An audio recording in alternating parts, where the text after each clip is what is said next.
Do you remember Half-Life 1? What about Half-Life 2?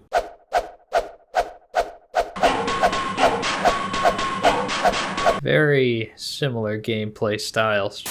Anyways, the gold source and source engine that Half-Life and Half-Life 2 were built upon respectively were amazing tools back in the late 90s and early 2000s. Both game engines were extremely versatile platforms and didn't only open up the door for Valve to create some of the best classic games ever, such as the original Counter-Strike and Team Fortress Classic, but it opened up the door for dedicated modders to come in and make their own games as well. In this video, we're going to be talking more about the older engines specifically, Gold Source. Why am I talking about this ancient technology in 2023 exactly? Well, because Gold Source served as the basis for one of the most dreadful and disturbing survival horror games that I have ever played. That game being Cry of Fear.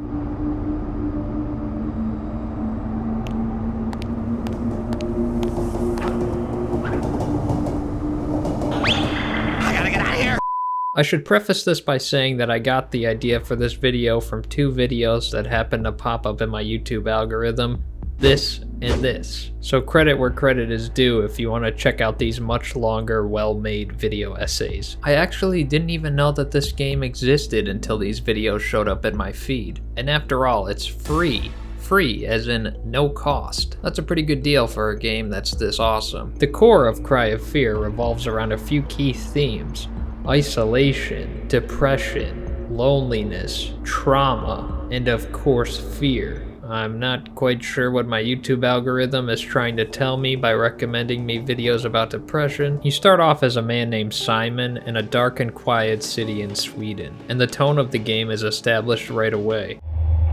I've always felt alone. My whole life.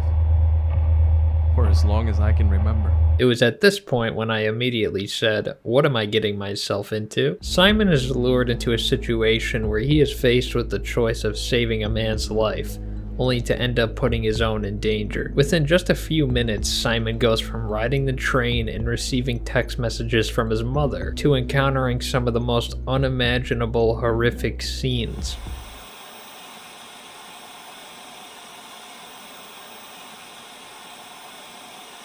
Hello there. But he's still getting endless texts from his mother. Mom, would you get out of here, please? Yes, Mom, will you get out of there, please? You're no fun! I'm working! Anyways, after Simon gets absolutely drilled by that car, he awakens into a pure nightmare. It's after this really quick start to the narrative that the entire world around Simon begins to descend into madness. It's not so clear and obvious what is happening to Simon, and if it's all just actually in his head or not. After some cutscenes of Simon being completely confused, you start to get the idea that this is happening to him because of his unfaced inner demons that have now been personified into literal monsters. And this game has all the monsters. You got Chainsaw Guy, small children wielding knives,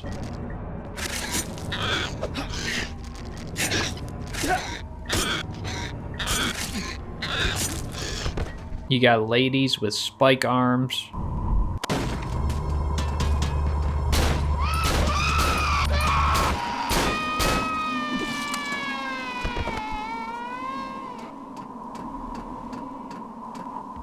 Other Chainsaw Guy.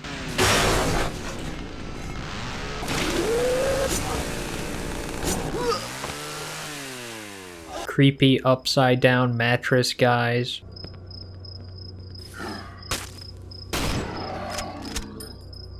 And even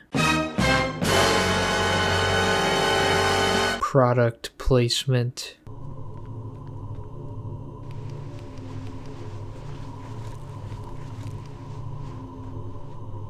This game is fucked up. There's actually so many more hellish creatures and monsters, and they are all uniquely grotesque and weird. The game consistently throws new things at you from start to finish, and it seems to get more and more creative with its set pieces the further Simon falls into the depths of his own mind. Damn it! What was that? Hallucinations? Am I going insane? Yes. While I was initially confused as to why this was all happening, you come to realize that this is in fact in Simon's head as he documents his own life after that tragic incident. Simon is now confined to a wheelchair and his life has become an internal battle to suppress the way he feels, while we the player have to experience it firsthand. Thanks for thinking up all those jump scares, Simon.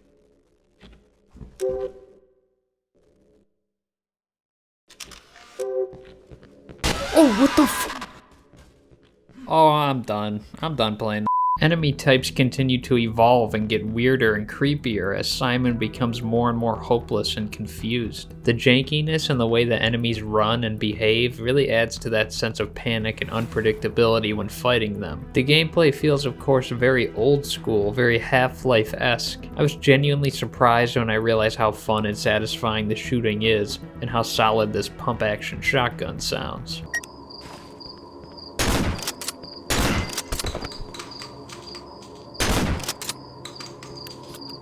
I mean, you gotta love that. Also, the way in which you have to pick and choose between what weapons to carry reminds me of that classic Resident Evil feel, not to mention the designated save points. Everything about the game screams classic horror. I mean, literally screams.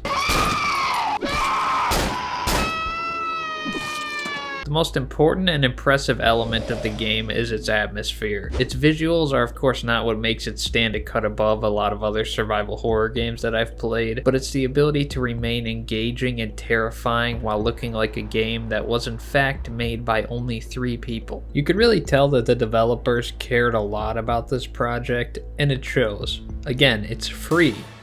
Like, come on. We've come to expect a certain standard nowadays for modern horror titles, or just modern games in general. Look at the Dead Space remake and Resident Evil 4 remake. These are 2 of the best games I've ever played, and a big part that adds to the feel of the game is the amazing visuals. That's obviously not the only reason why they're so good, but the ambient lighting and killer sound design in both of these remakes adds so much to them. With how good and immersive those games were, it makes me really appreciate what Cry of Fear manages to achieve, because even without all the fanciness and the top tier graphics, it is still a top tier game in the genre if you ask me. Cry of Fear actually manages to maintain all of the important aspects of a game like this, and it always makes you feel vulnerable and very unsafe, which is to be expected. It has a good variety of weapons, but like I said, there's limited inventory and limited ammo, so sometimes you're just forced to beat zombie children with a nightstick if you got nothing else. The game is actually almost creepier than a modernized horror game with amazing visuals, because everything feels like a weird fever dream with how deformed all the character models are. Like, please tell me what this is. This isn't making any sense.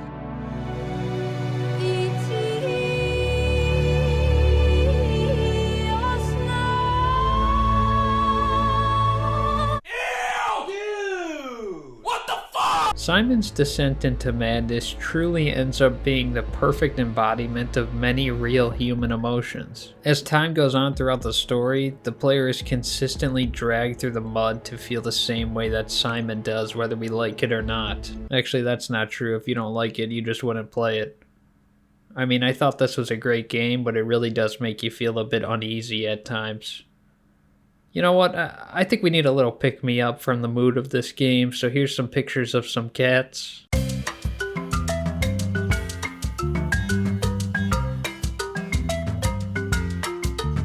I'm so excited!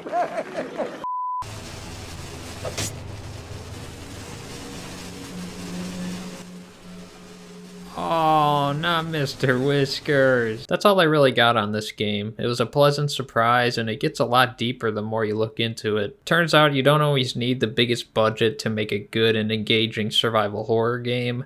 Just some really solid atmosphere and storytelling. Alright, I feel like I need a bath after letting this game invade my psyche. See you later.